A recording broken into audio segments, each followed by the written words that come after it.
But all right, so I'll give it a try.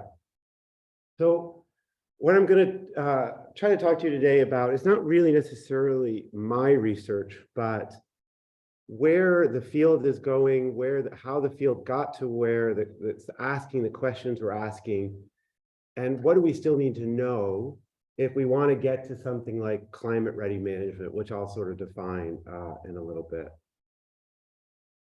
All right. So I do this up front. I put my acknowledgements because I never get to them. And so I just want to acknowledge these are people that you would not see their names somehow in this presentation, but any of the wrong ideas I attribute to them. And then I also want to acknowledge my funders. All right. So I already know that you guys have had a number of speakers come this year even, and now I know from years past, about talking about all the changes ongoing in the oceanic environment. First of all, how dynamic it is in general, and then what's been going on with climate change. So you don't need me to do that. I'm an economist. First of all, I'll make mistakes, but you know what we talk about, we think about more recently the marine heat waves and the impacts they've had off the West Coast, decadal oscillations, annual oscillations, El Niños, La Niñas. A lot of changes have gone on, a lot of variability in the ocean environment. The two examples in terms of what's potentially the impact on species abundance, composition, and their distribution. Examples here just showing what's happening to the black sea bass on the East Coast, their distribution, how it's changing throughout the seasons and through time. And then this is the Pacific cod. And the locations are changing. You can see between 2010, the higher density areas are the blue, and then in 2018, where those higher density are occurring. So lots of changes, lots of things are happening. Lots of things are happening on a time scale much faster than we anticipated 10 years ago. And the question we're all asking is, how can we develop systems, both management, to help fishers, fishing vessels, and communities sort of respond. And the literature has been responding. And if you look at all, these are just different titles of articles I pulled out. So tipping point in cod fisheries realized, none of these are very uplifting. Countries' social ecological resilience to shifting marine commercial species, fishing communities at risk, shifting habitats expose fishing communities to risk under climate change impacts on the biophysics and economics of world fisheries, and what is happening and how do we adapt.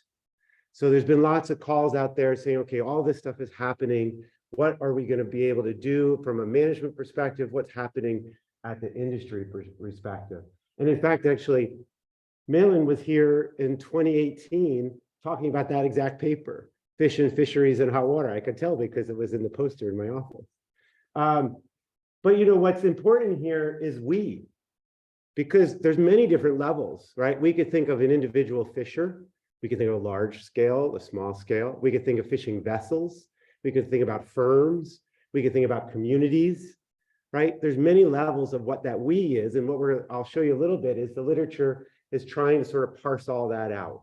What do we mean by we, and how do those responses potentially differ across there?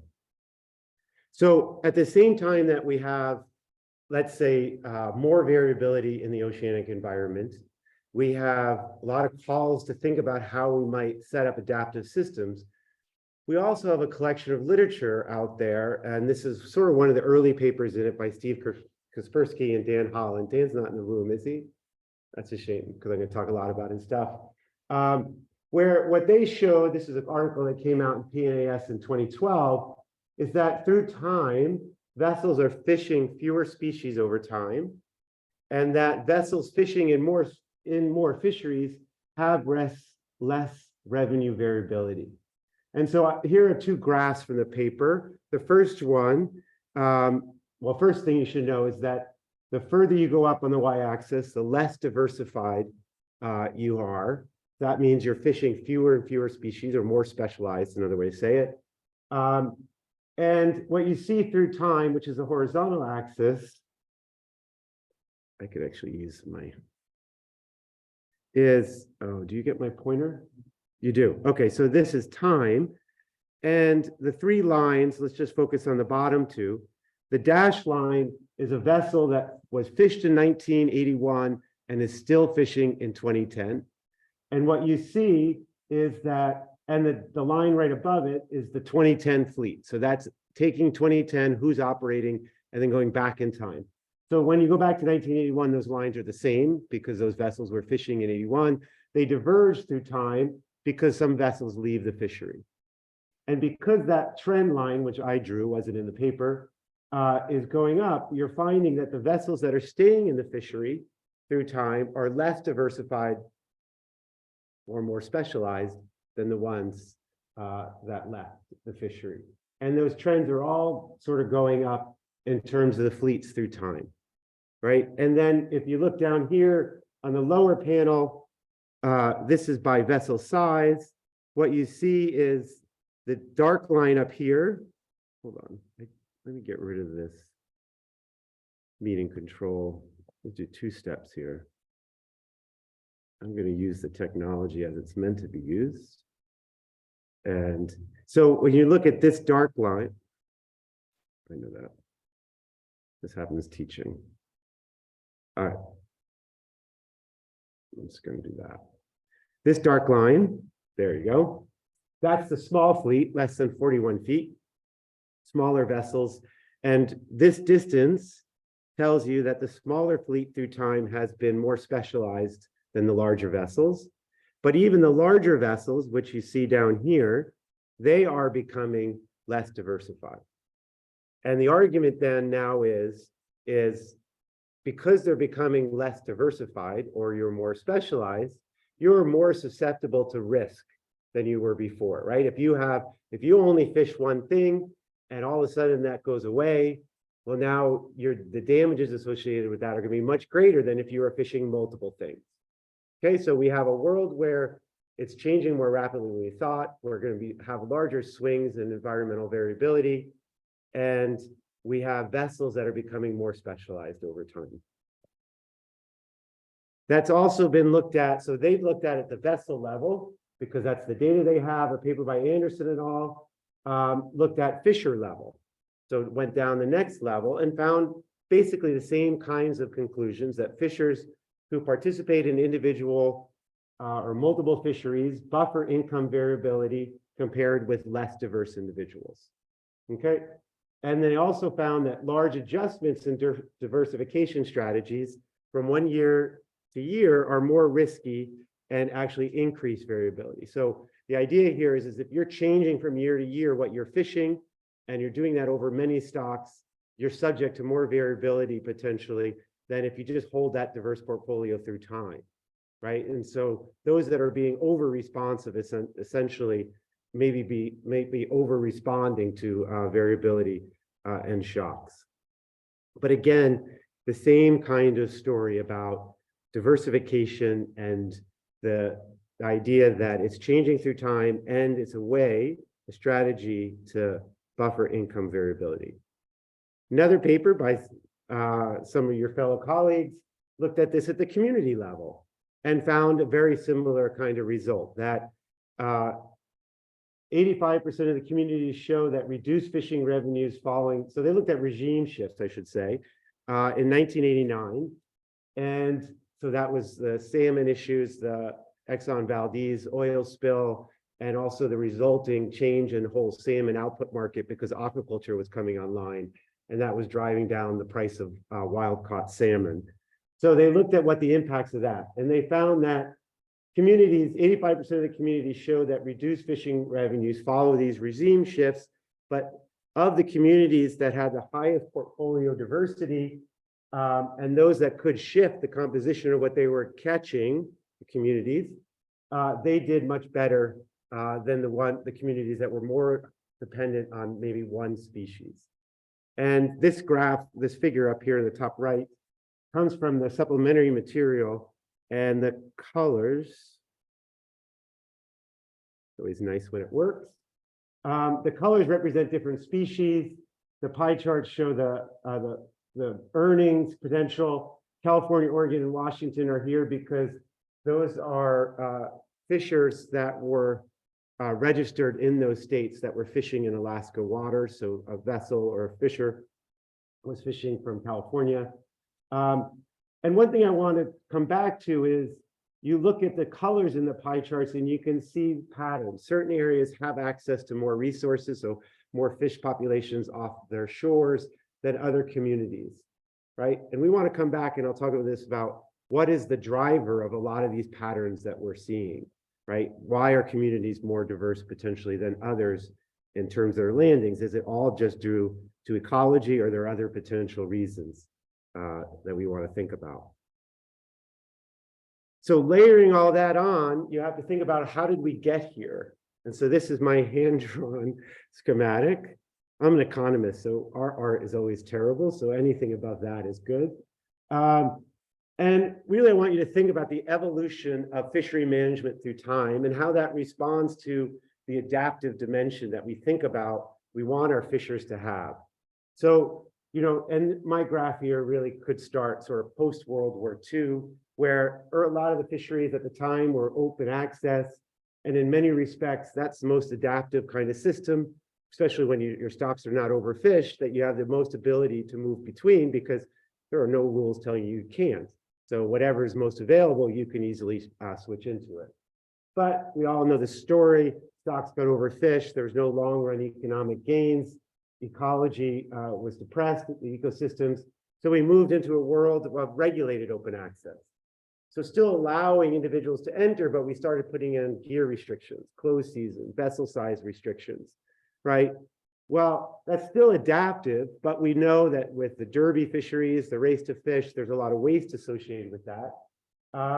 And so to address that sort of economic and ecological waste, we moved into a world where we started to restrict access, right? Limited entry programs, restricted access. And that led to less economic and ecological waste, but now we started constraining the responses or the margins over which vessels could respond, right? Because now we define that to fish in a particular fishery, you had to hold a permit, and those permits now are going to become limited.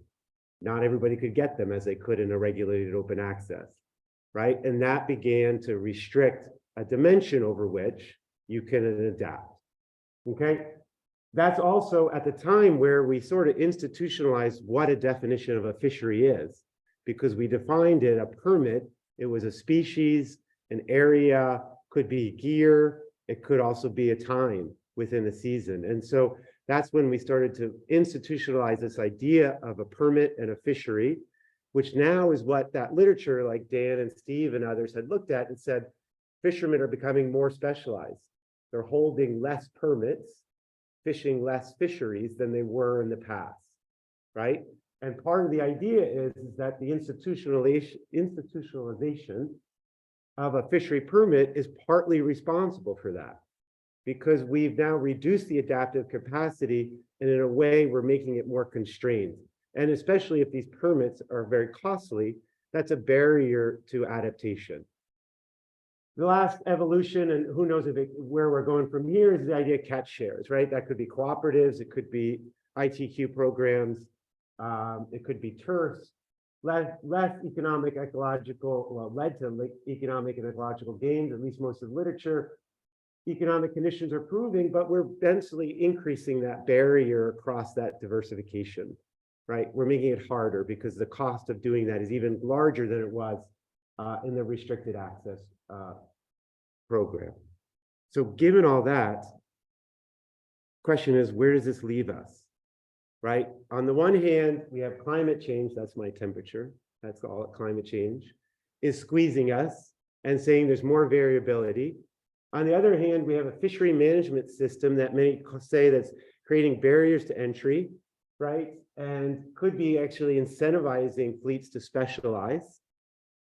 So is this now, fishing has always been risky? Is it now getting riskier as fishers specialize? Communities where fishers are less diversified in their landings, are they more at risk? And if so, what are the mechanisms we might be able to think about to try to address this sort of squeeze? So typically, as an economist, I say, well, we have financial instruments, we have insurance, right? Insurance, we all hold insurance, right? And that's one mechanism to handle risk. Well, in fishers, it's not quite available. Their capital and their labor and liability for safety is insured, but not their outcomes, their output, right? How much they're going to catch. In farming, we do though, right? If they have a terrible crop year, a disease comes in, there's insurance that they can use, crop insurance, right? That sort of covers that. We've gotten some fancy insurance mechanisms. We have index insurance now, where based on temperature or water or drought, they'll pay out, regardless of what a farmer produced. And the reason is because one of the problems with insurance is moral hazard, is that we can't observe people's behavior. So if a fisherman comes to shore and says they didn't catch anything, we weren't out there observing what they were doing. Maybe they were just on their phone listening to TikTok or something, right? And we can't observe that. All we observe is the landing. So that's the problem, right? That's a barrier we have to providing this kind of insurance. The other is they don't have a control over the production process, at least in wild caught fisheries, right? Aquaculture can be insured because they have control over the production. When you're fishing wild caught species, you can't. And so the fact that they don't have that control is another reason why we don't see insurance. Now, I do know my own state of California is thinking about this, and there's people out there thinking, can we introduce insurance as a mechanism? But there are some hurdles. The other thing we have is federal disaster aid. And if you, in another presentation, I could talk about some work going on about trying to understand how that impacts fishermen's behavior. But if you look at the number of declared fisheries as disaster over the last 20 years, that number is going up pretty dramatically, right? So that's another tool. How does that work? After fishery is closed, maybe 4 years after, there might be some funds that are distributed to that community. It's not quite clear how they make the distribution rules. We're trying to get at that. NOAA sort of keeping that under tight wraps, but there is some mechanism for determining how it's allocated. So what are we proposing as a group of scientists in the literature? This is definitions of climate-ready fishery management from a paper by Jono and others, where they said, okay, climate-ready fishery management is going to proactively mitigate, adapt, and respond to the impacts of climate change. That sounds wonderful. It's going to integrate climate considerations into management frameworks, including data collection protocols, stock assessments, and management measures. So yeah, one way we deal with risk is forecasts, right? We get forecasts on weather, whether it's going to rain at your barbecue or not. I guess maybe that's not an issue in Seattle because it's always raining. In California, it doesn't, so we might want to think about that. But we can use forecasts, and I know Nate was here earlier, so other people can talk about the ability to forecast stock assessment impacts, data collection impacts from all this variability. I'm not going to focus in on that.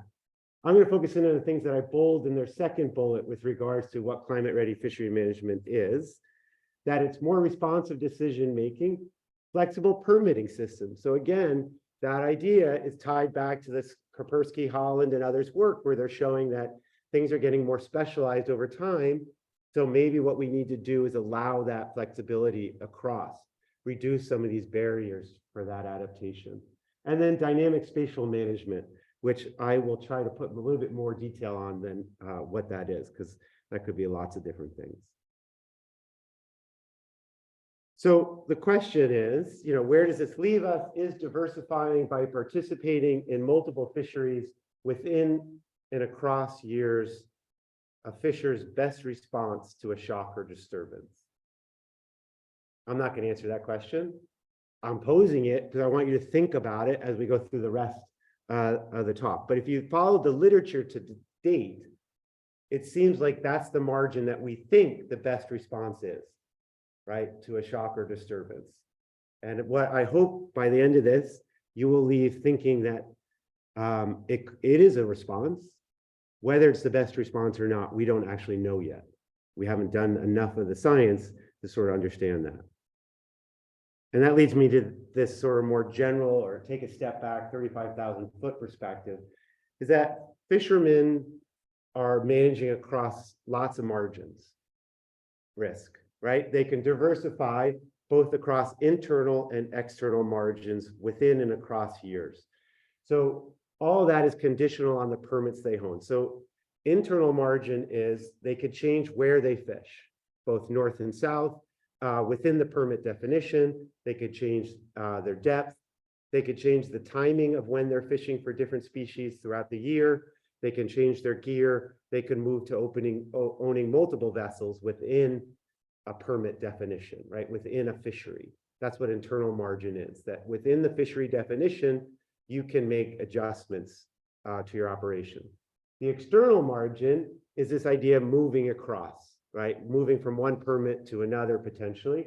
And I put it in red because I want to just highlight again, that's been the focus of the literature with regards to thinking about climate ready management. Other things they can do, and we'll see they do, exit, both temporary and permanent, supplement income with off-fishery employment, right? That's actually a big one. There was a survey done by Dan that found that 29% of fishers along the West Coast get greater than half their income from non-fishing. That's a pretty high amount to end your income. So if we're thinking about risk management, right, and what that means at a fisher level, a firm level, vessels, and a community, we need to be thinking about what happens off the water. The other one is, of course, they can invest in uncorrelated assets. Just like everybody else, they could invest in the stock market. They could put it in bonds. Hopefully they didn't do crypto, but they can think about that, right? All of that is a diversification strategy with how they're going to manage risk. And our literature to date has over-focused on this multiple fisheries, I'm going to argue, throughout. And then all those decisions, both internal and external margins, are driven by lots of different things. So fish and fuel prices. Fuel prices come from global markets on what oil prices are doing, right? That's going to drive where they fish. How far offshore do they go? What permits do they use for what species? Fish prices, global markets for fish, especially if you're white fish, right? That's going to impact. An important one that COVID shined a bright light on was crew availability and compensation. The ability to get a crew isn't always guaranteed, especially if you're in remote communities where there are not people coming in. There's not a lot of people, especially in COVID, traveling to these remoter communities. So that's going to impact their strategies. Expected catches in the different fisheries, contracts with processors, processor capacity, and port infrastructure is going to drive decision making, right? What's going to happen to a port that doesn't have an ice facility? Well, the vessels are going to leave, right? That shouldn't be surprising. They're not going to land there. They're not going to fish out of that port. So that's going to drive the patterns we potentially see out there. Maybe it's not just the ecology of what species are offshore. Maybe it's what's the processing facilities onshore and the contracts with them that drive those decisions of what species they catch. Demographics, experience, right? This is where the graying of the fleet comes into this whole story about how your decision-making will change through time, whether you're just new to fishing or potentially been fishing your whole life.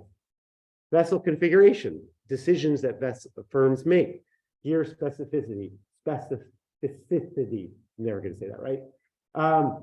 Hold and fuel capacity, right? So it's not just the size of the vessel, but it's actually their hold and fuel that are going to drive those decision-making, freezing technologies, and all the sets of fishery regulations, whether it be trip limits, total allowable catches, openings and closures, gear restrictions, age, size, sex restrictions, etc., are all going to be influencing those adaptive responses. Some of these act as constraints, right, on what's available to you to respond.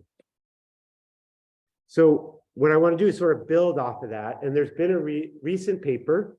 All the papers I'm citing are actually within the last couple of years. So this is all sort of developing in real time. This paper by a good friend of mine, Josh Abbott at Arizona State, his postdoc Utaro at the time, and Dan's on this. Dan's done everything. But it's thinking about more than just species as an adaptation. So they look across three margins. They look across species, and then what they call temporal, within season timing of fishing. So when do you go out to fish? And they used landing ports as sort of their spatial So they look to see if you change the county over which you're landing your fish. And they also accounted for changes in that fleet composition. So go back to that Dan Holland's first paper, where the vessels that left through time were actually more diversified, right? So they account for that. And what they find actually is that temporal diversity has increased over time. And that's the dominant strategy they're observing in landings data for the entire West Coast, even as species diversity trends have decreased. So we're becoming more specialized. So we're fishing fewer permits, but how we fish those fewer permits is changing to basically smooth out income essentially over the year as best as possible.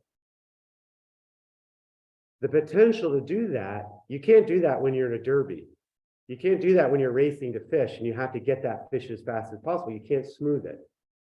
So on the one hand, we have the literature saying that maybe we're squeezing them by not allowing them to change permits. But on the other hand, this measure of diversity only, or an adaptation strategy, only exists under limited entry or catch share kinds of fisheries. So here it's sort of broadening the story and saying, well, maybe when we think about all the margins, the changes in fishery management aren't actually doing the squeezing, they're actually allowing other kinds of behavior to develop.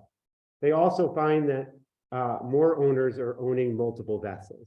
And that follows a general trend in time of consolidation and fewer fishing vessels that occurred through limited entry and definitely into the adoption of catch share programs. All right, so now what I'm going to do for the rest of the talk, hopefully I'm not, I have a little bit of time. 3 different vignettes on responses to shocks in fisheries. And to do this, the idea is to try to develop, or beginnings to develop, a richer story of how things have happened in the past when shocks have occurred, with the idea then that information we can take and think about how fishermen might respond to future shocks, right? And what we can do as a manager to maybe try to give them the best ability to sort of mitigate it in their decision making. So the three papers differ across a couple dimensions. The first one's going to deal with emergency bycatch closure for an endangered species. Second one's going to be a HAB closure. The third one is just ENSO-driven population swings. So these are just shocks that occurred naturally as a squid population. We'll see how the papers document both responses across the internal and external margins. And they use different research methods and data. So that's also a nice sort of feature of the 3 papers. The first paper is the only one that I was part of. Shay was a postdoc with me when we were working on this. And it's thinking about just how we make decisions ourselves with regards to uncertainty. So there's something in the decision-making under uncertainty literature called the explore versus exploit trade-off. So how many of you go into a classroom and you sit in the same seat every time, even though that seat doesn't have your name on it?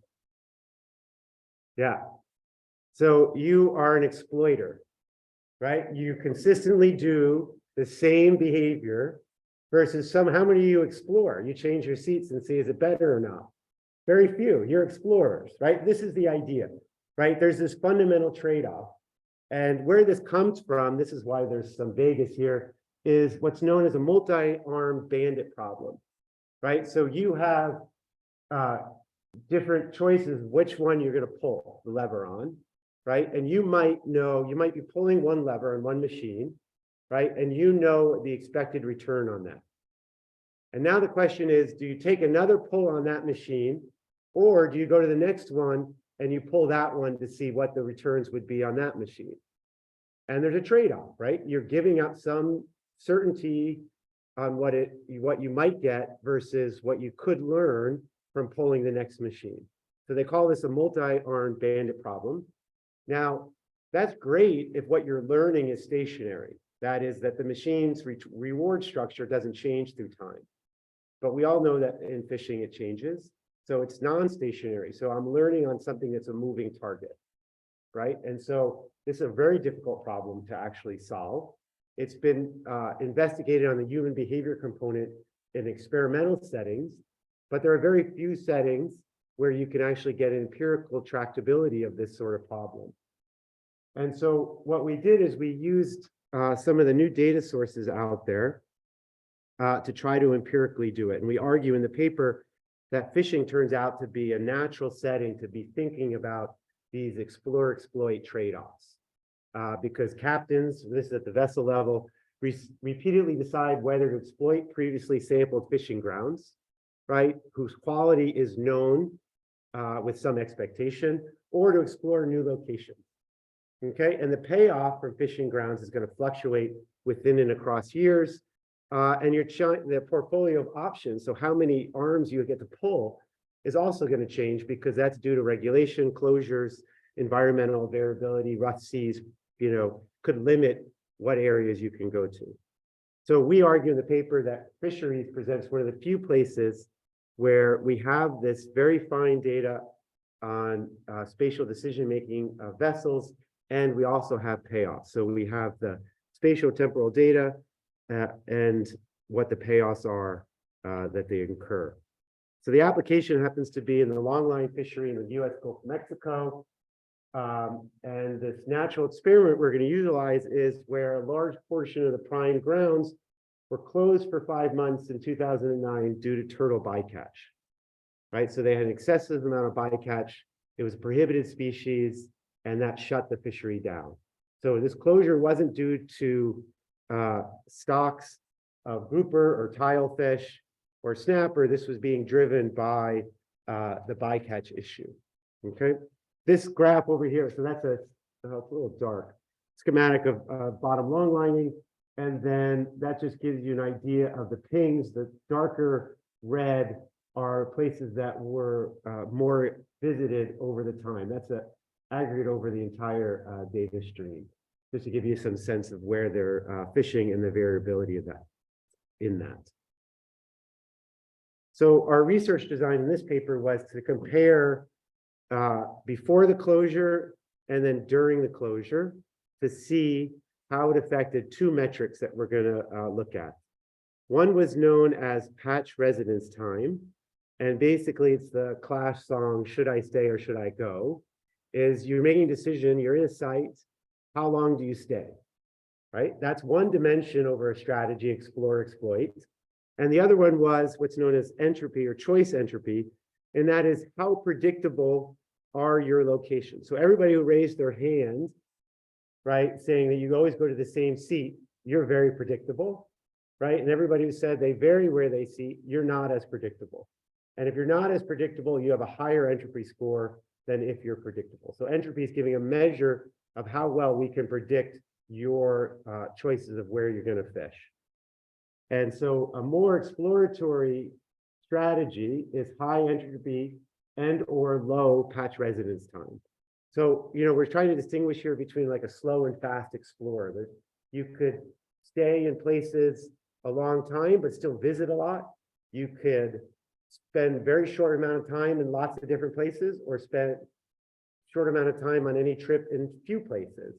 So with these two sort of dimensions, we're trying to capture this exploratory strategy.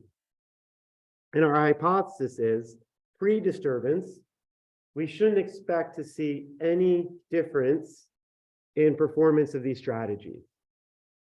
Okay, and the idea here is that if one of these strategies outperform the other, you would all switch to that strategy, right, through time. So we should expect pre-disturbance that there's no benefit to being more exploratory than less exploratory. The second hypothesis is that during the disturbance, which was a spatial closure, more exploratory strategies should buffer against adverse impacts, right? So vessels that have diversified portfolios of fishing grounds should benefit from that enhanced knowledge of those non-impacted resources, the fish that were not in the closure areas themselves. So just quickly on the data we had fishing and non-fishing behavior data. We had about 10% of our observations were from observer vessels. So observers record location with the VMS. They also record what is caught fishing, when the vessel's fishing or not. And then we had about 90% of our data did not have observer. So we used the observer data to train a random forest algorithm to predict fishing on the data we didn't. So this is not a true track because I would be arrested for confidentiality reasons. That is a made-up one, fishing out of Tampa. And what you would see is we would have those dots recorded by the VMS, which gives us a ping about every hour during this data period. And we would be classifying those red dots as fishing, and the other dots would be steaming, time in port, and then just transporting. So we had information every hour on locations of vessels. We also, importantly, had information on what their catches were, right? So we knew how much that trip returned in terms of the revenue, et cetera. We had about greater than 90% balanced accuracy in the random forest, which is the idea that you're penalizing for incorrect labeling at the same time you're rewarding for correct labeling. And so this is pretty high for a random forest algorithm with the data.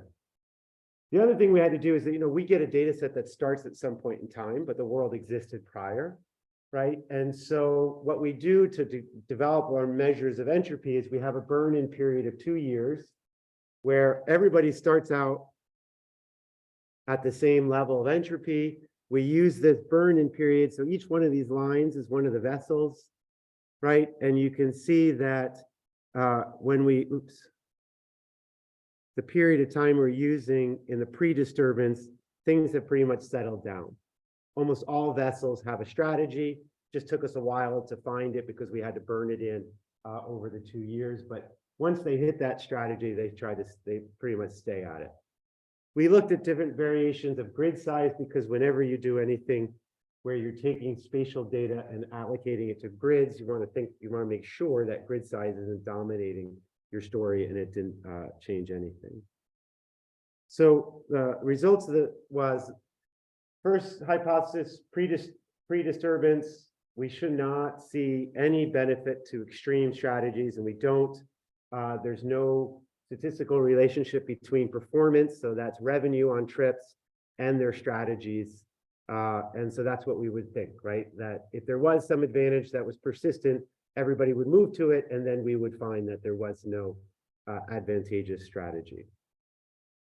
During the disturbance, the hypothesis was that more exploratory strategies should buffer against adverse impacts.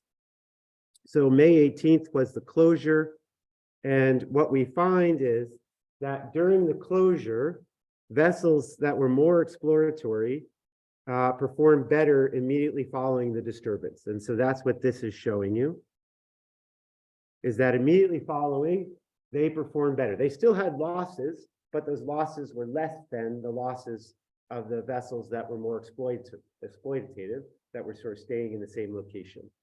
But those gains dissipated through time, right? And so you can start to think about the value of information, right? As others learn, as information is shared, that advantage of that strategy is going to erode. And it eroded pretty quickly through time. As you can see, the green shows you the confidence intervals, and then after a period of time, we're sort of over zero, right? And so that all that benefit was in the early period. The other thing we looked at is displacement, and not surprising, those vessels that fished the most in the areas that were closed prior to the disturbance were the ones that had the greatest impact right after it, but that one also began to sort of dissipate through time.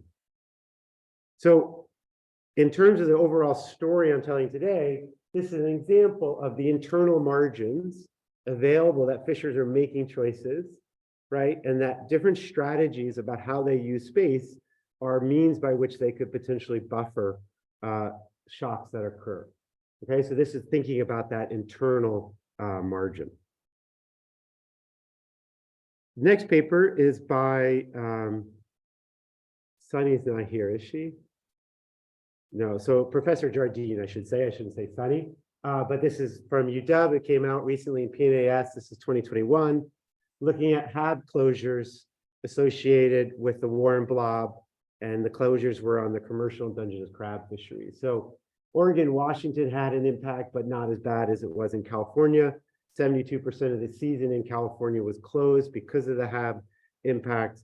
And estimates are that revenue declined by 97 million compared to the previous season. Now that's a little bit hard to parse out because there's a lot of variability from year to year. That just happened to be a really good year, the year before this closure. So you want to probably look at overall what the average would be. But point made that it was a pretty significant decline. So they looked at using network analysis as another tool to try to understand this, decisions about participation, both pre and post the HAB event. Their study focuses in on California and considers sort of 7 different communities within California. So let me see. Hopefully that's a little bit larger for you. So this is in 2018 to 17, the number of sort of annual vessels that were fishing Dungeness crab. This gives you a number in 2015. So you can see there's been a significant decline from about 109 to 68, right? So we saw a drop in the number of vessels fishing. And then they also break down by 40 meters or 40 feet, large and small vessels. And they're going to make distinctions between the large and small as whether or not how they respond, I should say, to the shock.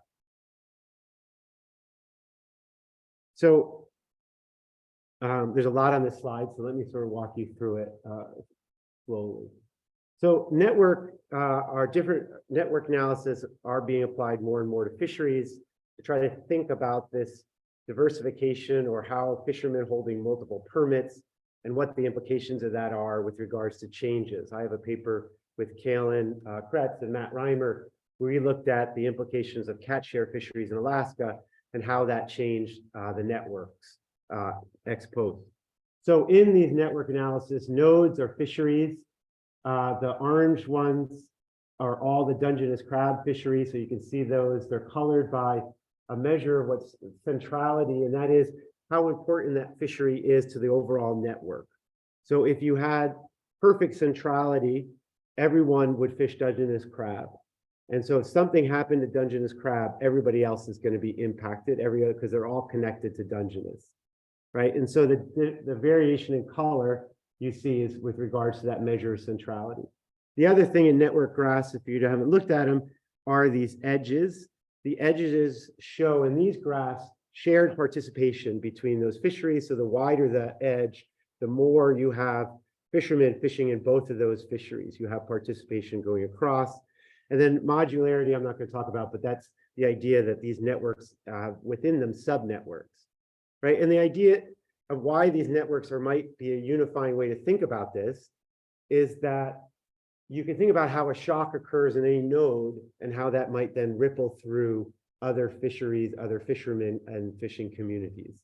And that's the idea. So greater connectivity and edge weight might make you more resilient to a node-specific shock, like Dungeness crab HAB event would be a node-specific shock.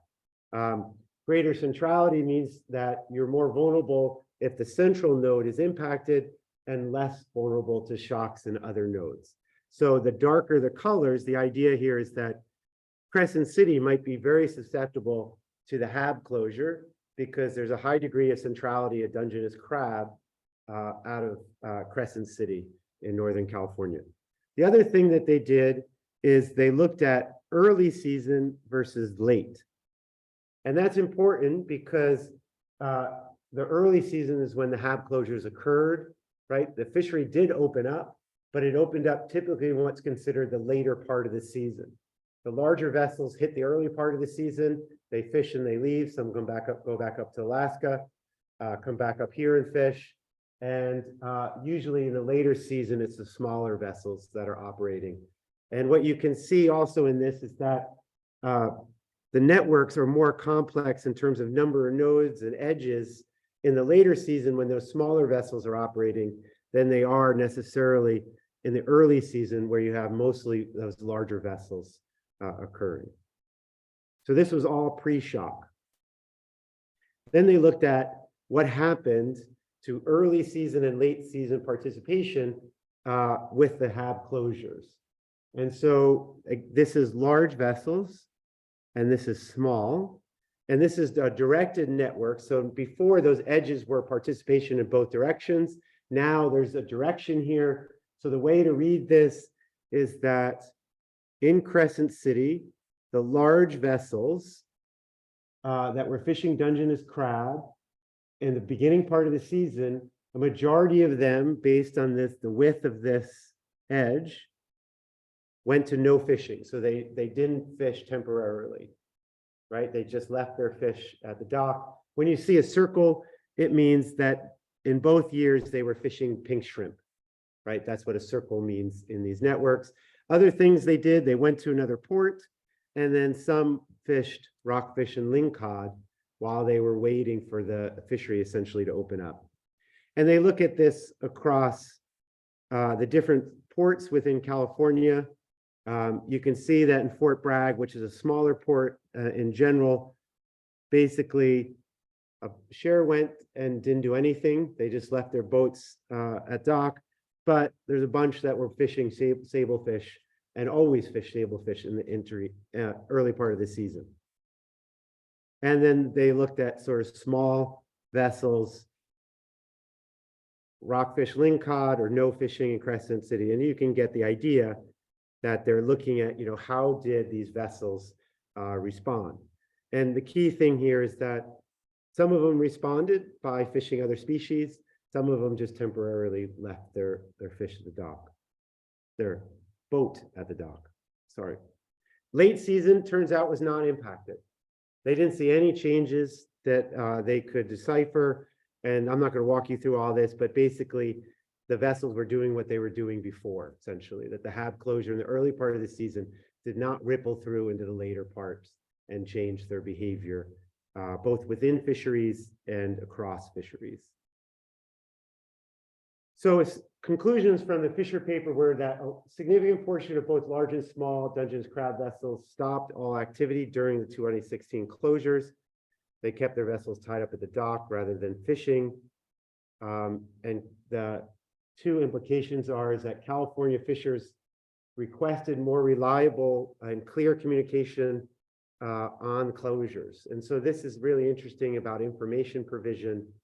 And at the time, it was about 2 weeks turnaround between when they did testing and they got back from the lab.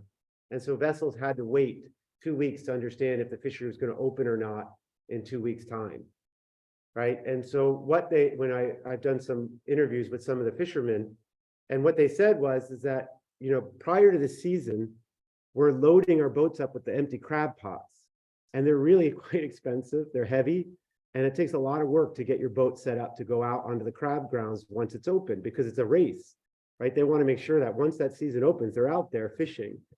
And they get their crew together to help them put the boats together. But then once they started waiting, they left the traps on. They didn't want to spend all the money and pay the crew to take them off, only to have it open next week. And so it became better for them just to leave their gear on and wait it out. And the other thing that happened was their crew went and worked construction and wasn't ready to go even if the season opened. And so it didn't pay for them to sort of change up all that gear once they had it in. And so again, that relates to the information provision and how quickly they were getting information. And now there's this idea up and down the West Coast about improving how fast, when we do the tests, how fast we get that information back. So it's 5:30. So what should I do? I'm looking. We started 5 minutes. Oh, I get 5 minutes? Yeah. Good. So as a good economist, I'll take 10. I just want to talk about this because this is a nice paper.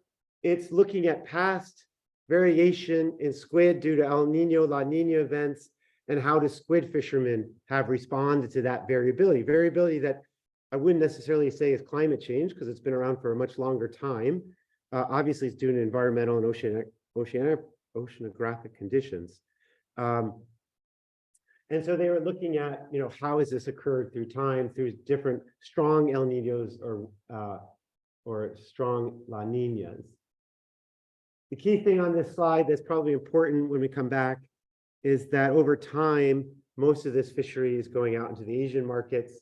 And so it's susceptible to trade wars, exchange rates, transportation costs, fuel costs, et cetera, in terms of driving their revenues through time. So it's not just that variability of when squid are available, it's also due to market conditions that they're responding to.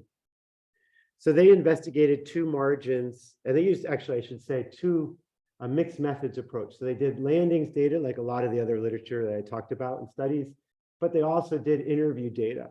And I think the interview data is probably richer in some sense.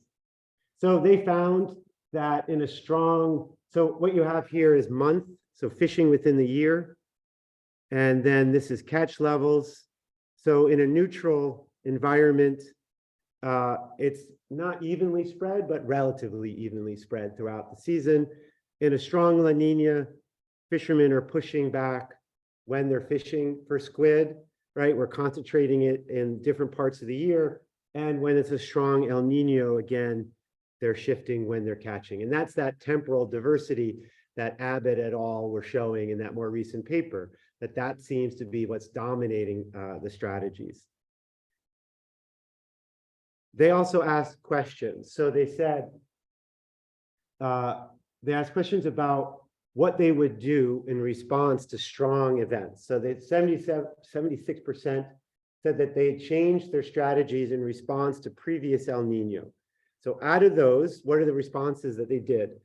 59% shifted their effort north and fished primarily in the northern range of the fishery. So most of the squid traditionally has been caught from Baja to Monterey Bay. During the warm blob, Oregon started catching squid. It was more north in California, even some into Washington. But typically that's the range is around Central California for most of the catch. So what they essentially said is they moved north with the stock. 24% went deeper into deeper waters. 17% fished further offshore. I'm not quite sure that differential, because if you look at California, if you go offshore, you're going deeper essentially most of the time. But maybe there's some issues around Monterey Bay that's not the case. And so that's why there's that differential. 15% temporarily exited the fishery. They either tied up their boat or they switched to another fishery. Then they asked hypothetical scenarios. What happens if you have low squid abundance? What would you do in the future? Again, thinking about how the stocks might be more variable under the new climate regimes. Well, 46% of the participants said they would switch to another fishery. And here's where it gets interesting. The most commonly mentioned one was Alaska salmon. So when we talk about diversification, we have to be more specific about what are you diversifying over and where. This sounds like a great strategy to me in terms of anything that would be affecting the conditions of squid off of California. It's probably not the same environmental conditions that are going to affect Alaska salmon runs. They probably aren't correlated. And that's a great diversification strategy, right? It was only the second most commonly held permit in addition to squid. The most commonly held one was coastal pelagic species, which had sardine, anchovy, etc.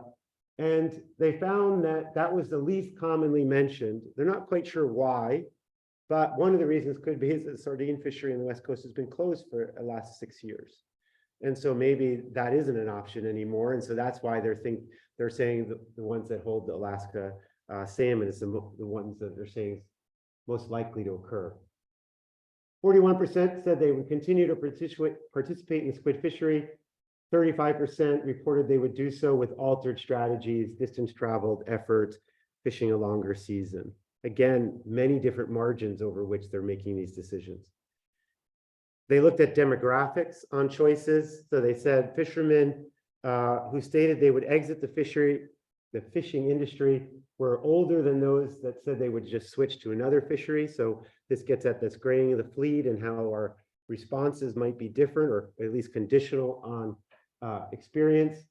They also, fishermen who were more dependent on squid for their revenue or income were more likely to say that they were going to continue to participate in the squid fishery And that seems very logical. So they looked at the internal margin, this idea of mobility, and this external margin, both in terms of switching fisheries and then exit, the temporary or permanent, and that the strategy depends on demographics and specialization and returns. So given my time, I'm going to skip some slides and just leave you with a couple of questions to think about. And these are questions that I think we need, if we're going to be serious about permit flexibility or dynamic spatial management, those buzzwords we're using for climate-ready fishery management, we need to have a better sense of answering these questions before we can think about that design. So one goes back to a question I said, is this the best response, diversifying across stocks? And there's a trade-off between the mean and the variance of a portfolio. So this analogy of diversification for fisheries, well, first of all, everyone knows the saying, don't put all your eggs in one basket, right? So this has been around forever, this idea that diversification somehow is a good strategy. In fishing, we've taken this analogy from the financial markets, right? And that comes from a paper that was done in the 50s that showed that investors can balance and trade off means of return, so what you expect to get on average, with variance. So if you want to take more variance on, well, you might have a lower mean, but that doesn't mean you might have a great payoff. You might still get that great payoff, but your mean will be on average lower because of that extra risk you're going to take on. The whole intuition in that model is built off of a world where every individual investor cannot influence the returns of what you're investing in. So we all invest in the stock market, and I'll make the assumption that none of us can manipulate the stock prices of Apple, right, or Tesla, or any other company. And so in that world, it makes a lot of sense that we all should be individually diversifying our assets, managing our risk. Fishermen are owners of the stocks, right? They're not just investing in Apple. It's one thing to say I should invest in Apple and Tesla when I can't influence those returns. It's another thing to say that I'm the owner in a business and I should be investing in all these other different businesses models, right? So I think we've taken this analogy too far into the literature because fishermen could be specializing over time because that's the best strategy for them because it gives them higher mean returns, right? And maybe they take on a little variance, but yet it's still because they influence it, right? The returns are endogenous to their own behavior, how much they fish, the crew they have, how good at fishing they are at it. All things that when we think about finance, we don't incorporate, right? And so we need to really go beyond that idea of just diversifying across fisheries as if it's related to diversification of a portfolio. And then second question, is fishery management, markets, ecology, the driver of what we observe with regards to specialization over time? So how much of what we observe is due to shore-based, I'm getting there, Chris, shore-based processing or port infrastructure? So open question, labor markets, labor is very cheap in China. That pushed a lot of the processing capacity into China. Was that a good thing or a bad thing for community adaptation? Did that make communities less dependent on the processing capacity in that port because now they could land any fish and then send it to China? Or there's a reverse effect where you only had certain processors now in certain ports, and so they only took certain fish, and so you fished fewer species?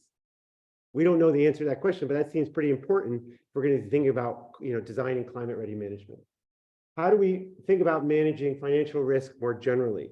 If we want fishers to be better off financially through time, should we be telling them to invest in more fishing permits or other things, right? Things that aren't correlated with the risks, especially as that variability changes through time.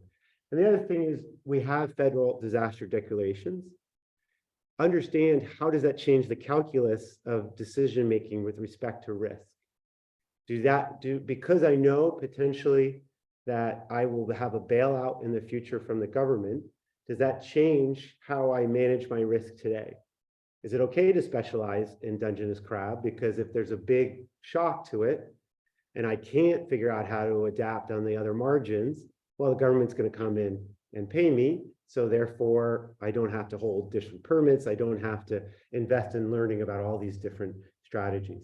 So I think these are questions that are fundamental for us to think about how we design climate ready management, how we think about managing risks out into the future. And I really want to thank you for one, inviting me, and two, staying longer, because I know there's beer outside. At least I was told there was beer. And I'm keeping you from that. So thank you very much.